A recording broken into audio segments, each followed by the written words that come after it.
Okay, now for the next phase of this, just like from the knees, instead of the ball being in a static position, now we're going to have some services to us.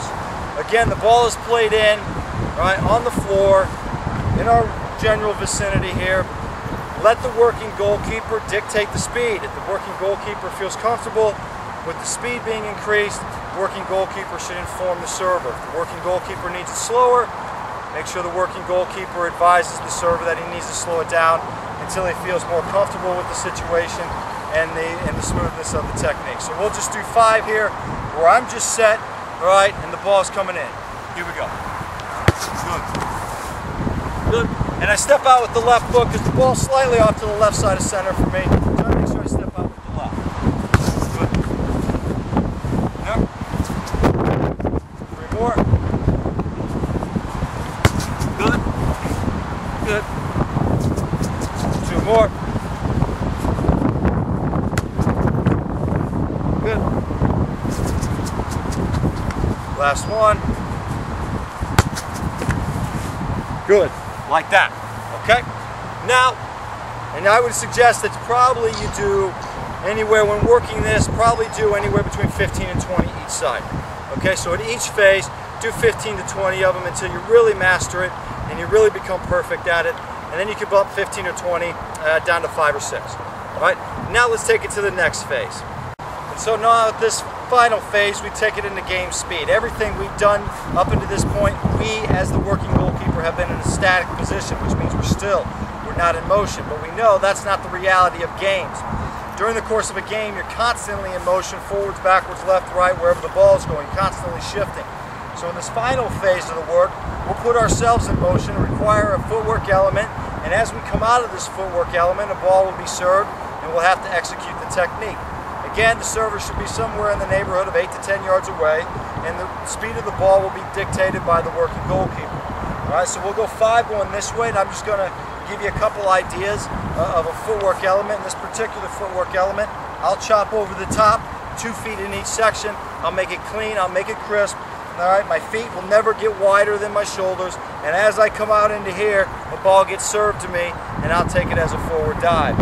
As I come out, I'm really going to concentrate on, number 1, picking my head up early. I don't want to be looking at this cone when the ball is being served. I want my head up early so I can lock on visually. Number 2, as I come out, I want to make sure I get my feet set. I don't want to be in motion. All right, so I want to get these feet stable and both of them on the floor and still, and I want to make sure that I'm getting down. I'm really bending at my knees and compacting myself, bringing my waist low to the ground. Okay? So here we go. We'll go 5 rounds. Ready? Yep. Good. Round 2. Yep. Good. Round 3. Yep. There. 3 more.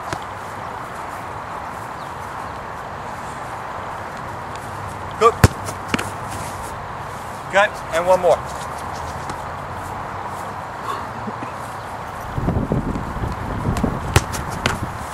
Good.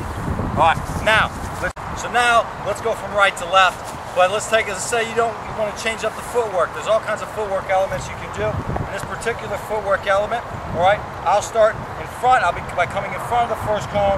I'll come in front, behind, in front. I'll come out behind the last cone, and then a ball will be played to me. All right, we'll do 5 here. Through my footwork here, steps will be very short, very choppy. They never get out from underneath my hips, whether it be stepping forward or stepping backward or side to side. They always stay right underneath my waist. Anytime your footwork gets outside of your waistline, your waist area, you know the balance is off. All right, so I go here, here, here, here, here, here. Good. All right, and again.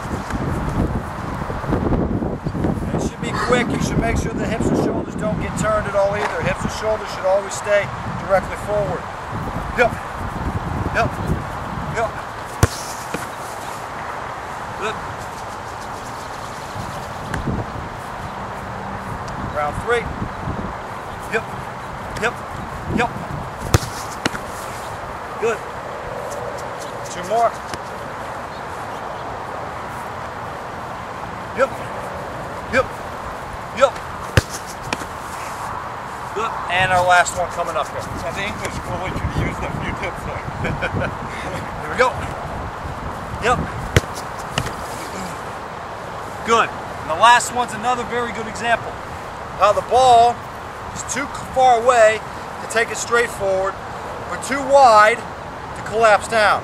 So I've got to have to, as that ball is out there, got to make sure that my step out with my left foot is big, is behind the ball.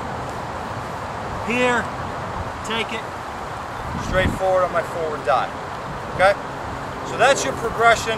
Those are your technical tips on how to deal with this technique. It's something, if you don't already use it, it's something you should probably start to work on, try to master, all right, as it's very useful. Anytime during the course of the game there's a malfunction in this technique, as we spoke about earlier, you're almost guaranteed a rebound, and the majority of those rebounds are going to cost you by being placed back in the net. So it's an important technique. It's something that's not tremendously difficult, but there are a lot of moving parts to it, and the timing is very important as well as the balance.